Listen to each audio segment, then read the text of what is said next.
అండి, ఇదైతే వినాయక చవితి రోజు చిన్న మినీ బ్లాగ్ అయితే తీస్తున్నాను నేను. ముందుగా మన ఛానల్ ఎవరైనా ఫస్ట్ టైం కానీ చూస్తున్నట్టయితే సబ్స్క్రైబ్ చేసుకోవడం మాత్రం మర్చిపోమాకండి. అలాగే లైక్ చేయండి, షేర్ చేయండి, అలాగే కామెంట్ కూడా చేయండి. నేను ఇంకా వీడియోస్ కమింగ్ షాపింగ్కి వచ్చేసరికి కొద్దిగా బ్రేక్ ఇచ్చాను. ఈ ఫెస్టివల్ వైబ్ అంతా అయిపోయాక నేను షాపింగ్ వీడియోస్ అనేది కంటిన్యూ చేస్తాను. ఇంకా వినాయకుడిని అయితే ఇక్కడ పూజ చేసేయడానికి ఫుల్ అడవిడంతా సిద్ధం చేస్తూ ఉన్నాను నేను ఇక్కడ.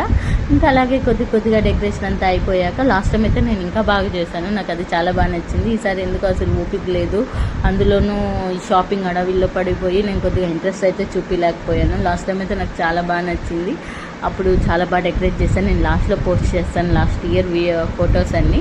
అది ఎవరైనా చూడకపోతే మన ఇన్స్టాగ్రామ్ ఐడి ఉంటుంది, అలాగే మన కమ్యూనిటీలో కూడా పోస్ట్ చేస్తాను. లాస్ట్ టైం నేను వినాయక చవితి ఎలా సెలబ్రేట్ చేస్తామో అలాగే ఇక్కడ ఆ దేవుడికి ఆ నైవేద్యాలన్నీ పెట్టేసి నేనైతే ఇక్కడ పూజ అయితే చేస్తూ ఉన్నాను. నేను మా హస్బెండ్ని అయితే చాలా మిస్ అయ్యాను.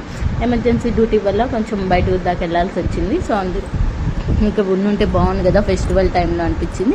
ఇక్కడ పల్లెటూరులో 2-3 డేస్ చాలా బాగా చేస్తారు. 3 డేస్ బొమ్మనైతే ఉంచి 3rd డే అయితే ఉట్టు కొడతారు. అవి కూడా మిస్ అవుతారు కదా అని కొద్దిగా బాధ అనిపించింది. ఇంకా మిగతా అంతా మా అత్తే హెల్ప్ చేస్తూ ఉంటే నేను కొద్దిగా పూజలు అనేది అయితే స్టార్ట్ చేస్తాను. మీరు వినాయక చవితి ఎలా సెలబ్రేట్ చేసుకున్నా కింద కామెంట్ చేసేయండి. అలాగే సబ్స్క్రైబ్ చేసుకోవడం మాత్రం మర్చిపోమాకండి. ఇలా ఫస్ట్ టైం ప్రతిసారి మా హస్బెండ్ టెంకాయ కొడతారు, ఈసారి నేను కొట్టాను, అది కూడా చాలా బాగా వచ్చింది.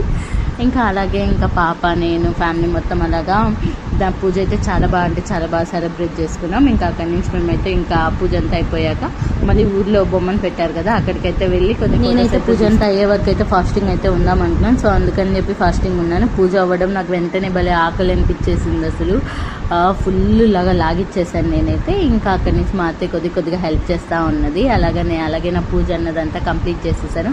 ఓ పక్క మా పాప డిస్టర్బెన్స్తో నేను కొద్దిగా ఎక్కువ వీడియో అయితే తీయలేకపోయాను.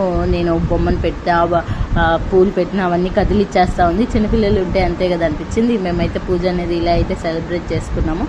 మీరు ఎలా సెలబ్రేట్ చేసుకున్న కింద కామెంట్ చేసేయండి. అలాగే దేవుడికి పెట్టిన నైవేద్యం ఉంటుంది కదా, అవి ఆ ప్లేట్ నేనే తింటున్నాను. ఆకులో ఎంత బాగుందో, ఫుల్ ఆకలిగా ఉన్నాను కదా అని చెప్పి ప్రసాదం కూడా నాకైతే చాలా టేస్టీగా అనిపించింది. అసలు చాలా బాగా నచ్చింది.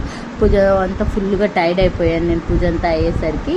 ఇంకా ఐటమ్స్ అన్నీ అయితే నాకు చాలా బాగా వచ్చాయి. అది ఆకలితో ఉండడం వల్ల నచ్చిందో నాకైతే తెలియదు, కానీ చాలా బాగా నచ్చాయి.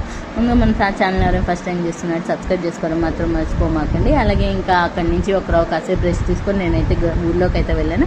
ఊళ్ళో బొమ్మ అయితే ఇలా పెట్టారు, అక్కడి నుంచి కొన్ని ఫొటోస్ తీసుకొని అయితే లాస్ట్ ఇయర్ వినాయక చవితి నేనైతే ఇంట్లోనే సింపుల్గా ఇలా అయితే డెకరేట్ చేశాను. ఈ ఇయర్ అయితే అస్సలు ఓపిక